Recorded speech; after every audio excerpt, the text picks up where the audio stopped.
Now this device is used primarily to introduce the Braille cell to beginning Braille reader and writer.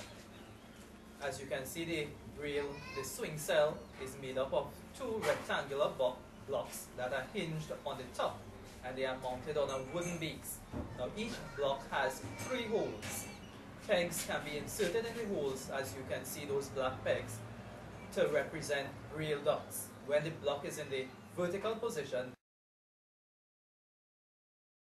the pegs form the Braille cells, and when the blocks are in the horizontal position, the pegs show how Braille is written on a Braille writer.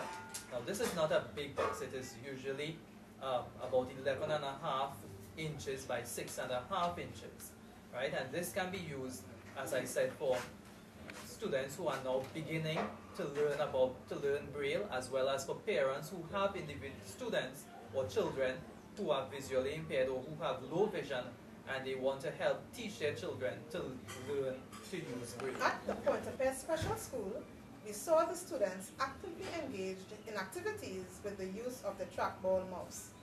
This is an assistive device that consists of a ball held by a socket containing sensors to detect a rotation of the ball.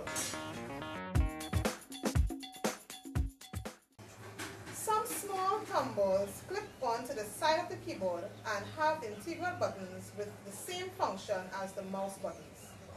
Different students at the school use the Trackball mouse differently. Some students use the thumb, fingers, or the palm of the hand to move the cursor. The Trackball mouse is an assistive device that can assist persons with physical disabilities or some general physical handicap, or those who are quadriplegic. At the Pointe Special School, we also observed a device called the CCTV, Closed Circuit Television. What does it do? Well, it uses a video camera to project a magnified image onto a TV screen. And this is perfect for individuals with visual impairment, but they at least must have some vision. It can help them accomplish many daily tasks, such as reading, and not reading alone, writing, viewing photos, working crossword puzzles, or even sewing. That's the CCTV, Closed Circuit Television. We also observed the use of headphones at the Pointe Special School. The headphones were used by persons who were visually impaired, as well as persons who were hearing impaired, but not deaf. They had some degree of hearing. This was plugged into the computer, for instance, with the use of the JAWS program, in order that the hearing could be amplified. The slate and stylus is a low-tech assistive technological device that we interestingly observed at the school. However, it is not presently utilized at the school since it is seen as an outdated tool for writing Braille.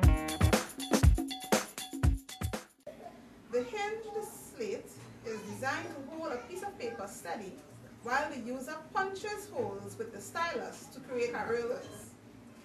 There are numerous tools which can be used for writing Braille, but the slate and stylus can be considered the most basic and the oldest.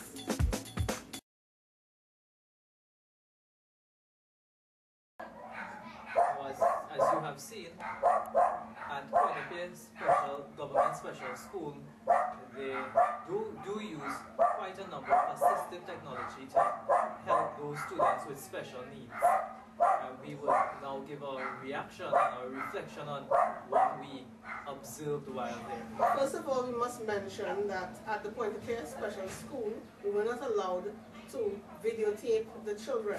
So we have videotaped the equipment, and we have been able to see them in use by the children, as well as interact with the operators of the machines. No, I really enjoyed using the reading mentor for the reading rods. I found it was quite interesting. I've never seen it before, and I think it would really help students with learning disabilities in terms of the ability to call out the letter sounds, the letter names, I think it would be very useful in a classroom.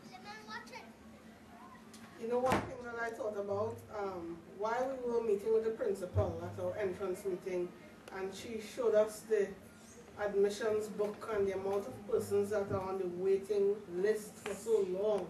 It really bled my heart after seeing all the equipment necessary, all the accommodations that were being made for students with special needs, and thinking of the fact that it's limited to a certain number. The school, what's the population of the school? The enrollment? 47 or something. 43 out of 47, but there are probably hundreds of children who would like to access such facilities and do not get a chance, an opportunity to use these facilities to function in society, to better themselves, to receive a fair education. And it's interesting that you say that, because I remember she was saying too that the catchment area for the school is not just south, but there are parents from north who want to access the services at the school, but because of transportation problem and so on, their children are unable to access this service of the Pointe government special school. And that speaks to its ability to actually carry out its function within the community. I noticed that within the classrooms as well, there were lots of manipulatives to be used. And we even saw teachers using many of them. And I found that was commendable, that we don't just have the manipulatives there, but we use them in the classroom. So the teachers are making a difference in that school. I was really impressed seeing the teacher teaching the blind student, and seeing how, she has so much patience with her, and she's, teaching her, and the girl there, she's a bit timid, I know, but I'm seeing dedication, and I think that that's a fine quality for our teacher in special education, and it made me reflect and think that, I think I need to develop in that area, because sometimes, you might find that, sometimes the children, they tend to kind of like have you a bit on edge, so that stayed with me, and I said, as a special ed teacher, I really need to exercise some patience as I teach, and do it, in a way that would really, really have me feeling as though at the end that I've done something to help a child who's in need of my help. As you say that, I also noted that at the school they had quite a number of accommodations for students with visual impairment. Yes. For instance, they would have had the braille, and the girl in the class that you talked about, she was able to use the braille in class, right, to do her work and so on. She was still learning the alphabet, but she was able to use it in class, right, as opposed to using the stylus and slate as you were talking about earlier, which would be kind of laborious to use. No, but as you mentioned it being laborious, I was thinking, probably it could be utilized, because I'm seeing it being useful, for children to learn to take notes, the blind students to take notes, and also they can taking notes with it, wouldn't it be time consuming? Yes. Well, maybe at first, but I think that they will become skillful at it, and eventually they will be able to do it more, efficiently. And I think it will be like an extra skill that they will be developing. So I think that they should give it a try and see how it works, and the students can carry it around, just like how we carry around our paper and pencil. But for a student who is just learning braille, well, that will be different. But for when they become, like experts at it, they can use it in probably a little braille essay, create their own braille essay. And it's also inexpensive. So. Right, yes. Well, one of the drawbacks I saw with the use of the Perkins braille machine was that it's such a cumbersome piece of instrument. And then, even though the children may learn to use it at school, there might not be anything at home to practice on. Yes. And that would hinder their development, their learning, in terms of how to do it and to get the automaticity, that's it, right, to use it. So that was one of the drawbacks. I see the stylus and slate helping there, but I still find it's very laborious.